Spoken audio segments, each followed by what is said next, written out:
నమస్తే, welcome to Kanuri creations.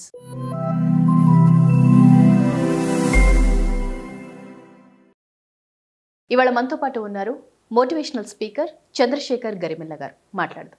నమస్తే అండి. నమస్కారం అండి. సో చంద్రశేఖర్ గారు, నార్మల్గా ఎంప్లాయీకి మధ్య లేదా బాస్ అండ్ ఎంప్లాయీకి మధ్య రిలేషన్ అనేది ఎలా ఉండాలి, వాళ్ళ మధ్యలో బిహేవియర్ అనేది ఎలా ఉండాలంట? It's like adult to adult, not like parent and child. Adult to adult అంటే ఒక యువకుడు ఇంకో యువకుడు మధ్య ఎలా ఉంటుంది, వాడు తప్పు చెప్తే వీడు రైట్ చేస్తాడు, ఇలా కాదు అని చెప్పి అలా చెప్తాడు, అంటే ఒక ఫ్రెండ్లీ నేచర్లో చెప్తాడు. That is called adult to adult. అంటే మనకి ట్రాన్సాక్షన్ అనాలిసిస్ అని చెప్పి మనకు బిహేవియరల్ సైన్సెస్లో మనకి కొన్ని రోల్స్ ఇచ్చారు: parent, adult and child. Parent ఎప్పుడు చైల్డ్ లాగా ట్రీట్ చేస్తే వాడు ఏం నేర్చుకోలేడు వాడు. ఆ తర్వాత అడల్ట్ చైల్డ్ని ట్రీట్ చేస్తే అది కూడా ఏం నేర్చుకోలేడు. Adult to adult, I'm okay, you're also okay అన్న అడల్ట్ టు అడల్ట్ బిహేవియర్ ఉంటే కంపెనీలో బాసు సబార్డినేట్ మధ్య రిలేషన్షిప్ చాలా బాగుంటుంది. అంటే నువ్వు చేసావు బాగానే ఉంది, దీనికి ఇంకొక సొల్యూషన్ నేను చెప్తాను, అది ఎలా ఉంది, ఇద్దరు కూర్చొని డిస్కస్ చేసుకుని పర్ఫెక్ట్ సొల్యూషన్ మనం తీసుకొచ్చి, అన్నిటికీ సొల్యూషన్స్ కావాలి కదా. వర్క్లో మనకి ప్రాబ్లమ్స్ ఉంటాయి, that is called work related problems అంటాం. ఆ వర్క్ రిలేటెడ్ ప్రాబ్లమ్స్ని సొల్యూషన్స్ ఇవ్వాలి మనం. ఆ సొల్యూషన్స్ ఇవ్వాలంటే థింకింగ్ ఉండాలి. కొంతమందికి మనం ఆలోచించడానికే జీతం ఇస్తాం, కొంతమంది పని చేయడానికి జీతం ఇస్తాం. మనం ఆలోచించేవాళ్ళు ఆలోచించాలి, పని చేసేవాళ్ళు పని చేయాలి, ఇద్దరు ఇంపార్టెంటే.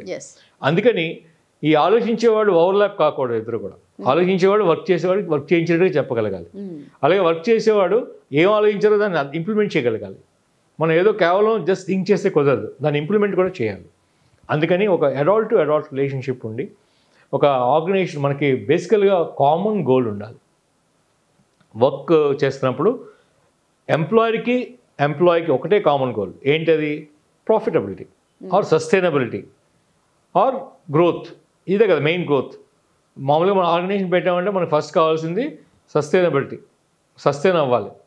తర్వాత ప్రాఫిట్ కావాలి, ప్రాఫిటబిలిటీ కావాలి, దెన్ గ్రోత్ కావాలి. ఈ మూడింటి కోసమే కంపెనీస్ పనిచేస్తాయి.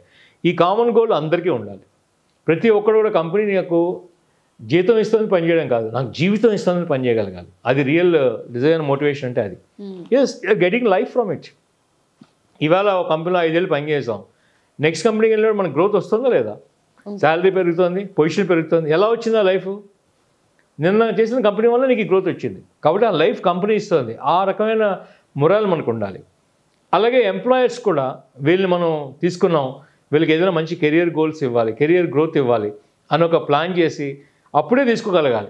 లేకపోతే ఆర్గనైజేషన్లో రిక్రూట్ చేయడం వేస్ట్. గ్రోత్ అందరికీ కావాల్సింది గ్రోతే. ఈ ప్రపంచం అంతా అందరూ టువర్డ్స్ గ్రోతే వెళ్తారు. ఏమాత్రం గ్రోత్ రాలేదనుకోండి, వెంటనే ఇమీడియట్గా అందరూ కూడా ఆ కంపెనీ వదిలిపోవడానికి ఛాన్స్ ఉంది. మనం చూస్తున్నాం కదా, చాలా కంపెనీస్లో రిజైన్ చేస్తారు ఒకసారిగా. అంటే ఎందుకు రిజైన్ చేస్తున్నారు? గ్రోత్ లేదు కాబట్టి. గ్రోత్ మనం క్రియేట్ చేయగలగాలి. అలా గ్రోత్ క్రియేట్ చేయాలంటే next level, what is next level, what is next అని థింక్ చేసేంత ఆర్గనైజేషన్ అంత సామర్థ్యం ఉండాలి. ఎంప్లాయీకి కూడా అంత సామర్థ్యం ఉండాలి. రేపు ఏం చేయాలి? ఇవాళ మనం ఒక డొమెస్టిక్గా స్టార్ట్ చేసాం, ఒక స్టేట్లో స్టార్ట్ చేసాం, రేపు పాన్ ఇండియా అవుదాం, అంటే నేషనల్ లెవెల్లోకి వెళ్దాం, ఎల్లుండు మల్టీనేషనల్లోకి వెళ్దాం. అలా మనం ప్లాన్ చేయాలి. అంటే ఆ గ్రోత్ ప్లాన్ అలా క్రియేట్ చేసుకుని, ఎప్పుడైతే గ్రోత్ ప్లాన్ మనం క్రియేట్ చేసామో ఉన్న వాళ్ళందరికీ ఆపర్చునిటీస్ ఇవ్వడానికి కూడా మనం ట్రై చేస్తాం. ఇది రకమైన వర్క్ కల్చర్ మనం డెవలప్ చేసుకోవాలి. ఈ వర్క్ కల్చర్ డెవలప్ చేస్తున్నప్పుడు వేరియస్ పర్సనాలిటీస్ వచ్చినప్పుడు బేసికల్గా మనం అండర్స్టాండ్ చేసుకోవాలి. మన బాస్ ఎందుకు చెప్పాడు, మనం ఎందుకు ఇలా అన్నారైనా, దానికి కారణం ఏంటి, మనలో ఏమైనా లోపాలు ఉన్నాయా, మనం ఎక్కడ సర్దుకోవాలి. ఒకవేళ మనకి ఏదైనా అర్థం కావచ్చు అడగడానికి తప్పేముంది, మొహమాట ఏముంది దాంట్లో? నేర్చుకోవాలి కదా. Everybody is there to learn.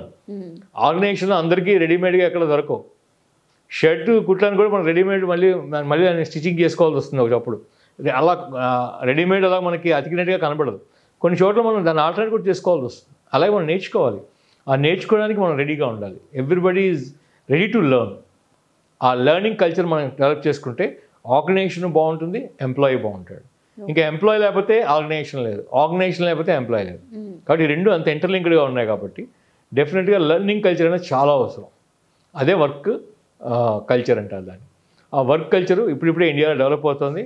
లక్కీగా మన వాళ్ళు కూడా ప్రొఫెషనల్స్ని రిక్రూట్ చేస్తున్నారు. ఒక మంచి క్వాలిఫైడ్ పీపుల్, బిజినెస్ స్కూల్స్లో బాగా చదువుకున్న వాళ్ళు, మంచి టాలెంట్ ఉన్న వాళ్ళని రిక్రూట్ చేసుకుని ఆ పర్టికులర్ ఫీల్డ్లో స్పెషలైజేషన్ కోసం ట్రై చేస్తున్నారు. ఇదివరకు అందరూ ఒకటే పని చేసేవారు. అంటే ఒక పని కామన్గా ప్రతి ఒక్కరు ఎవరు పడితే వాళ్ళు చేసేసేవారు. ఇప్పుడు అలా కాదు, ఏ పని ఎవరి చేత ఏ క్వాలిఫైడ్ పీపుల్ చేయాలో వాళ్ళే చేస్తున్నారు. దానివల్ల స్పెషలైజేషన్ వస్తుంది, స్పెషలైజేషన్ వల్ల సక్సెస్ వస్తుంది. సక్సెస్ చాలా పెరిగింది ఇండియాలో. ఇప్పుడు అసలు ఇండియా ఇప్పుడు మనకు టాప్ కంట్రీస్లో మనకి వర్క్లో మన మ్యాన్ పవర్ చాలా హై లెవెల్లో ఉన్నాం మనం.